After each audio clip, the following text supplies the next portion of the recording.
O que a corrida espacial, Stanley Kubrick e as lentes Carl Zeiss têm em comum, eu vou contar para vocês agora.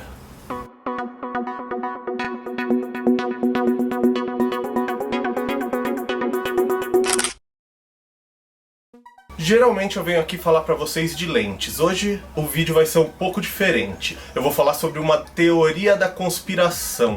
E uma que, na minha opinião, é uma das mais bem construídas da história do cinema. Tem relação com um dos meus diretores preferidos, Stanley Kubrick, que ele é um dos meus preferidos, porque pouca gente sabe, mas ele começou como um fotógrafo, ele era fotógrafo da revista Look, e veio a se tornar um dos maiores diretores do mundo, na minha opinião, o melhor até hoje. Bom, mas antes da gente chegar no Stanley Kubrick, vamos falar um pouquinho da corrida espacial. E como estava a corrida espacial? A verdade é que os russos estavam dando uma lavada nos americanos na corrida espacial até então. Eles já tinham lançado Sputnik 1, que era o primeiro satélite artificial da Terra. Eles já tinham lançado a cadelinha Laika no espaço. Eles já tinham o Yuri Gagarin, que foi o primeiro homem a fazer a caminhada espacial. A cosmonáutica russa sempre foi muito avançada, muito mesmo. Já vem daquela história, né? Enquanto a NASA gastou milhões para construir uma caneta que escrevia no espaço, os russos resolveram esse problema levando um lápis. E eu acho que isso já dá para entender um pouco do espírito russo. Enquanto os americanos, não estou falando que os americanos não são tão bons quanto os russos, tá? O que eu quero dizer é que enquanto os americanos, antes de lançar um homem no espaço, tinham que ter um plano B, um plano C e um plano D para trazer esse homem de volta para a Terra, os russos não. Eles mandavam mesmo sem ter previsão de retorno, né? Sempre foi um povo meio kamikaze, um povo muito adepto ao famoso jeitinho, a gambiarra, né? E dessa forma eles estavam muito à frente, então eles se aventuravam, eles arriscavam e acabaram pondo o primeiro homem a caminhar no espaço, tudo isso que eu já falei. E os americanos precisavam de uma vitória na corrida espacial. Daí é nesse ponto que começa a nossa teoria da conspiração, essa lenda em torno do pouso do homem na Lua. Diz essa teoria, não tô falando que essa teoria é verdade, tá, gente? Eu só acho uma teoria muito divertida que vale a pena a gente explanar um pouco aqui.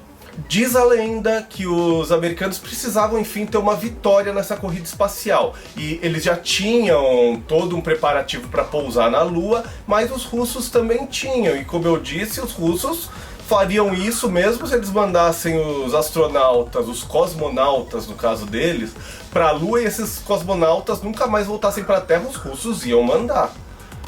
E já os americanos, eles não podiam mandar gente para morrer, era uma publicidade muito ruim para eles. Então diz a lenda que eles precisavam fazer um filme falso sobre o pouso na Lua. Todo mundo sabe, né, que existe essa história de que foi gravado num estúdio esse pouso na Lua, de que a bandeira tá chacoalhando no vento e que não existe vento na Lua, enfim. Eu não vou entrar nesses detalhes técnicos do filme, isso vocês podem entrar em qualquer site, vocês vão ver todo o questionamento em torno dessas imagens, mas eu vou dizer que a lenda diz que eles precisavam de um diretor para fazer esse filme. E que nome veio à mente num primeiro momento? O diretor que estava mais famoso, tinha revolucionado o mundo da ficção científica em 1968 com um filme chamado 2001 Odisseia no Espaço, Stanley Kubrick. Fora que não é só isso, Stanley Kubrick tinha um perfil perfeito para fazer esse tipo de conspiração, porque ele, desde 1961, quando ele foi morar na Inglaterra, ele já era uma pessoa reclusa, ele quase não aparecia, ele sempre foi meio misantropo. Então, ele era o cara perfeito para fazer isso sem que ninguém ficasse sabendo. Se essa teoria tivesse parado por aí, já teria dado o que falar. Mas anos mais tarde ainda teve mais um acontecimento que veio a corroborar com todo esse mistério. Para a missão Apollo, a Carl Zeiss desenvolveu lentes especiais, 3 lentes que até hoje são lendárias, talvez as lentes mais lendárias da história da fotografia, que é a linha planar 0.7. Essas lentes têm um f-stop muito baixo, que era exatamente para tentar captar o lado escuro da Lua. E a Zeiss fez isso seguindo aquela fórmula das lentes que a Zeiss já fazia para raio-x e tudo, mas ela fez essas 3 lentes com uma ótima qualidade para a NASA. E essas lentes até hoje estão guardadas as 7 chaves dentro das instalações da NASA. Mas em 1975 essas lentes saíram para dar uma voltinha, e por onde? Pelo set de filmagem de Barry Lyndon, um filme que o Kubrick estava dirigindo, e ele queria muita claridade, muita luminosidade nas lentes para poder gravar tudo sem iluminação artificial. Tudo foi gravado à luz de velas.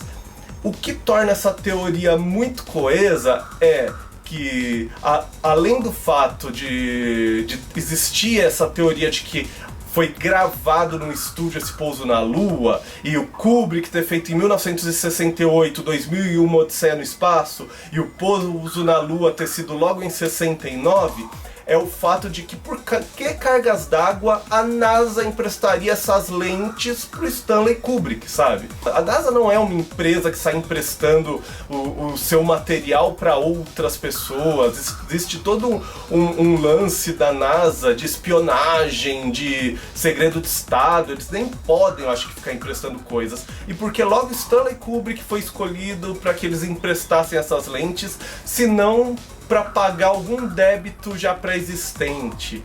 Uma espécie de chantagem, né? Ou você me empresta ou eu conto que o pouso foi uma farsa. Mas enfim, não estou falando que é isso que aconteceu, tá, gente? Mas que é uma teoria muito interessante e que tem pontas muito bem presas, é tudo muito coeso. Ah, isso é.